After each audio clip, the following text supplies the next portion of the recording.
20절 말씀에 보면은 값으로 산 것이 되었다. 우리 한 사람 한 사람은 하나님이 값을 주고 샀다 얘기입니다.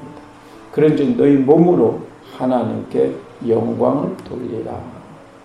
그래서 우리 삶의 목적은요, 하나님께 영광을 돌리며 사는 것이 우리 인생의 목표입니다. 근데 하나님의 영광을 쉽게 얘기하면 하나님을 기쁘시게 하는 삶을 우리가 살아가는 것이 아주 핵심적이라는 거죠.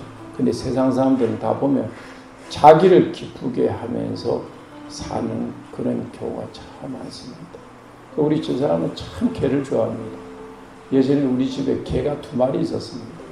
뭐 키우려서 키운 건 아니고 하나는 우리 아들이 키우던 개인데 아기를 낳아서 우리 집으로 갖고 왔고, 또 한 마리는 이제 교회에서 우리 주일학교 애들 위해서 막 한 마리 강아지 때부터 키운 건데, 이제 이놈이 나이가 먹어가지고 우리 집에 2마리를 데려와서 이 2마리를 데리고 쌍용공원도 이 동네도 2마리를 데리고 근데 옛날에 한 마리 데리고 다니는 것도 있는데 옛날에 2마리 데리고 다니는 사람은 별로 없었는데 집사람의 개를 통해서 산책을 많이 해요.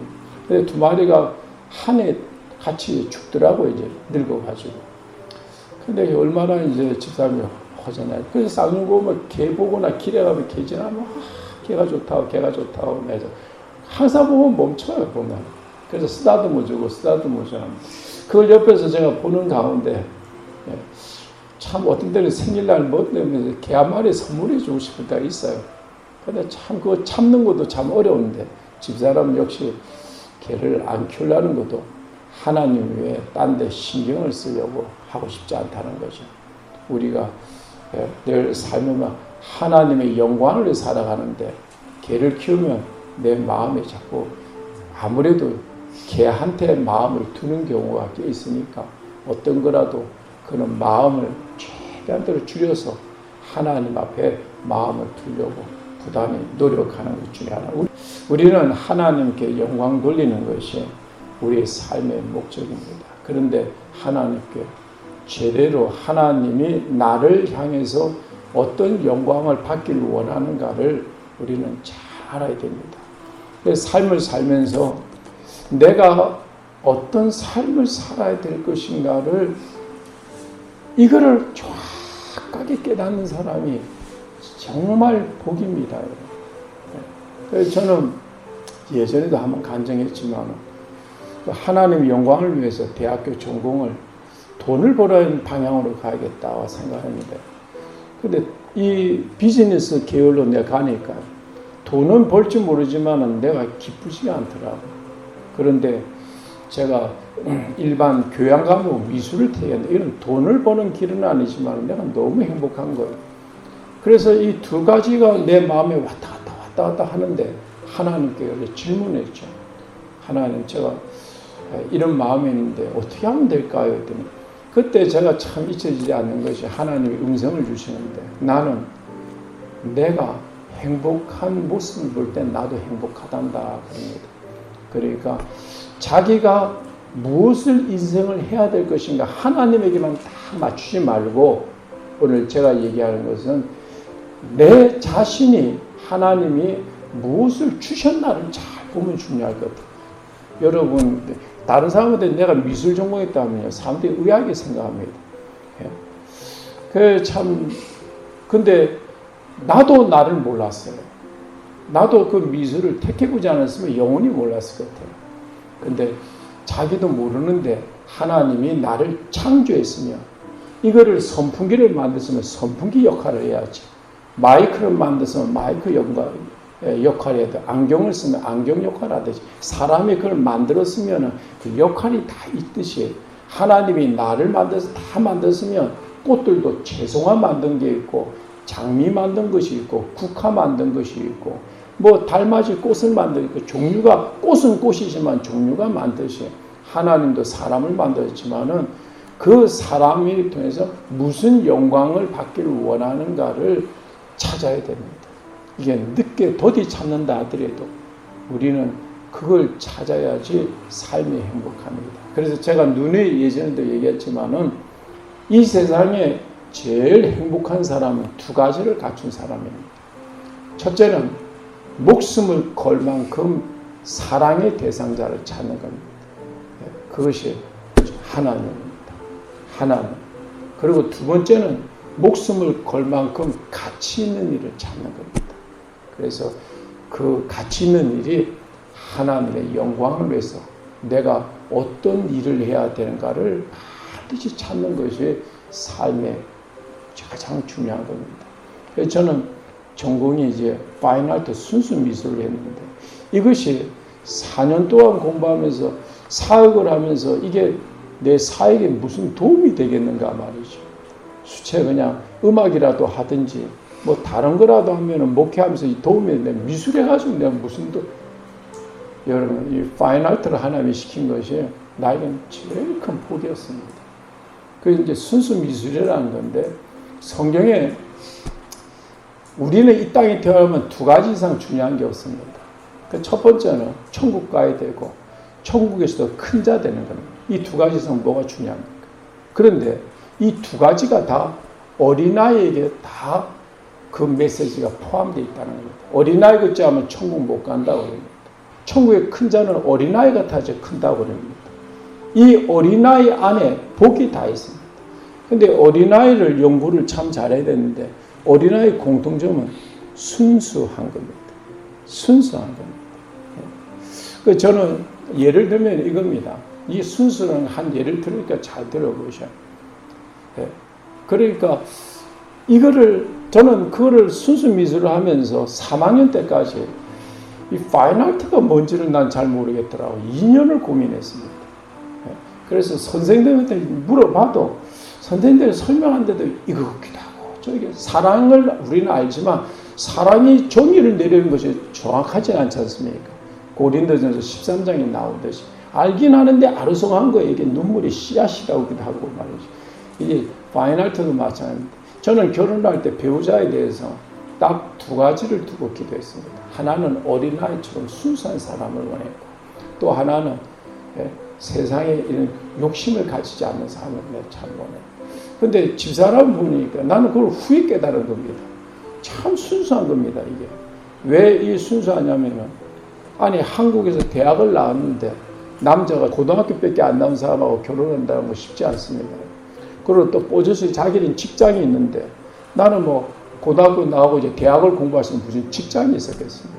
세 번째는, 나의 단점은 부모가 어릴 때 이혼해가지고, 남의 손에서 자랐는데, 우리 집사람은 뭐 정상적인 가정이 잘 누가 시보겠습니까? 이건 누가 어느 누구든지 다 찬성한 사람 하나도 없었습니다. 친구부터 시작해서 가족들 이게 왜 순수하냐면요.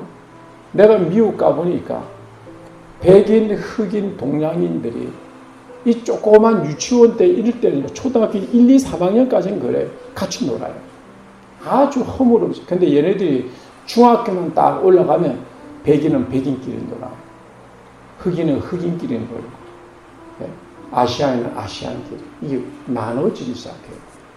근데, 이 아이들이 어릴 때 참 순수한 세상 때가 묻으니까 그래요. 저는 이제 미술 전공이기 때문에 아이들 미국에서 그림을 개인 레슨을 많이 해봤습니다. 그런데 딱 오면 애들이 유치원 때, 초등학교 때, 요때 그림들이 참 좋아요. 순수하게 막 속에서 나와도요 어떻게 그렇게 조화를 맞추며 색상을 맞추면서 꾸며나가는지 조금만 잡아주면 자기 그림을 자기가 잘 표현을 잘해요. 근데 이 아이들이 예를 들어서 초등학교 5학년 때라든지 6학년 때 이걸 가르친다면요 그때는 딱 도화지 놓고 딱 그림에 걸려도 못 그리고 한참 고민하는 거예요. 한참 고민해요. 근데 이 아이들이 그렇게 순수하게 그림 그리는 아이들이 이것이 이제 계속하면 좋은데 나중에 나이가 들고 초등학교, 중학교 올라가 버리면요. 그런 그림들이 안 나와요. 세상에 이렇게 물들기 시작하면서 그런 그림이 안 나오는 겁니다. 하나님은 우리를 참 순수한 사람으로 만들어요. 모세 왕자로서 다 갖추고 있었잖아요. 40살 때까지 말이죠. 나라를 이끌면은 얼마나 그런 게 대해서 많이 갖춰야 되겠습니까? 일개 지도자가 되는데 근데 하나님이 그걸 안 쓰잖아요. 80살 될 때까지 딱 40년을 기다리잖아요. 우리는 아이를 태어나면 다 어른이 되길 원하는데 하나님은 아이들 우리를 그 어른을 아이가 되게 만드는 작업을 합니다. 다 비우게 만들고 하나님만 의지하게 만들고 하나님만 바라보게 만들고. 그래서 저는 이 참 하나님께서 미술 공부를 가르치면 참 보배로 생각합니다. 남이 알 수 없는 그거를 이제 저는 갖고 있으니까. 그리고 이제 개척 사람들이 나는 목회자이지만 여러분의 도움이 되면 좋겠습니다. 목회자들이 보면은 사역을 이제 앞에 두고요. 어디서 개척할 거를 다 봅니다. 근데 사람들이 보면은 아파트 앞에 거기서 개척을 해야 된다. 아니면 도시에서 분당에서 지금이야 모르지만 옛날 같은 데는 막 사람이 많은 곳에 해야 하는데 나는 그걸 보면서 많이 아픈 것이 시골 가면 어떻습니까? 섬에 가면 어떻습니까? 내가 병원에 원목으로 있으면 어떻겠습니까? 예. 뭐 교도소 사역을 하면 어떻습니까? 군목이 되면 어떻겠습니까? 하나님이 자기가 원하는 그것을 정확하게 주셨는데 사람들이 하나님의 영광을 위해서 한다 하지만도 때때로는 하나님의 영광하고 이게 길이 벗어나 자기 사역을 위해서 하는 경우를 많이 봅니다. 하나님이 나에게 주신 것이 무엇인가를 잘 생각해야 돼요. 제가 한국에 와서 왜 천안에 왔어요? 나는 그때 딱 중심이 그걸 생각했습니다. 고추가 잘 되는 지역이 있고요. 감자가 잘 되는 지역이 있고 사과가 잘 되는 지역이 있고 양파가 잘 되는 지역, 모든 것이 아무 때나 심다고 다 잘 되는 것이 아닙니다. 지역마다 잘 되는 게 있습니다. 되려면 될 수가 있겠죠. 그러나 그 지역만큼 효율적으로 잘 나지는 않습니다. 내가 이곳에 씨를 심으면 열매가 한 개라도 더 나고 그러니까 실한 것이 나오는 것이 좋지 않겠는가 해서요. 나라는 사람이 어디서 죽으면은 그 인생을 거는 그곳에서 열매가 하나라도 더 많이 나는 그 장소가 나에게 하나님께서 원하는 장소가 아니겠는가 하고 나는 그래서 중부 지역을 쭉 찾았습니다. 그래서 나중에 보니까 천안에 따오니까 천안에 KTX가 생길지도 몰랐고 전철이 올지도 몰랐습니다. 내가 여기서 있으니까 전국의 목회자 세미나를 목사들이 자연스럽게 많이 오지. 만약 서울 갔다 하더라도 부산에서 어떻게 서울까지 다니겠습니까? 하여튼 우리는 삶을 살면서 오늘 하나님의 영광을 돌리게 하기 위해서 우리가 예수 안에서 우리가 하나님이 값주고 샀다는 걸 잊지 마시고 이제는 하나님 만났으면 하나님 앞에서 나를 통해서 어떤 영광을 받기를 원하신가를 늘 기도하면서 2년 걸리면 어때요? 3년 걸리면 어때요? 기도하시오. 그래서 꾸준히 해서 그걸 딱 찾으면 대학교 졸업해가지고 학생들 보면은 뭐 앞으로 안정된 직장, 돈 많이 버는 직장, 뭐 하여튼 그런 거로 많이 전공 가는데 졸업하거나 자기 전공 살린 사람이 여러분 75%도 안 되지 않습니까? 그럼 25%는 전공이 되겠습니까? 어떤 데는 교사하는 게 좋다. 이제 교사로 쫙 쏠리고 박정희 대통령 아들이 육사를 가니까 그때 우리 때 육사가 얼마나 쏠리는지. 그러니까 자기 길에 남이 무슨 말을 하더라도 하나님만 딱 바라보고 자기를 완전히 내려놓고 주님 앞에서 걷겠다는 중심이 딱 있으면 하나님은 그런 사심을 버린 좋은 마음에 하나님을 향하는 순수한 자에게 하나님께서는 알려주실 줄 믿습니다. 음성을 주십니다. 하나님은 깨끗한 곳에 역사하십니다. 오늘은 이런 말씀 항상 하는 건 아니지만 제 개인의 감정을 좀 담아서 전했습니다. 기도합시다.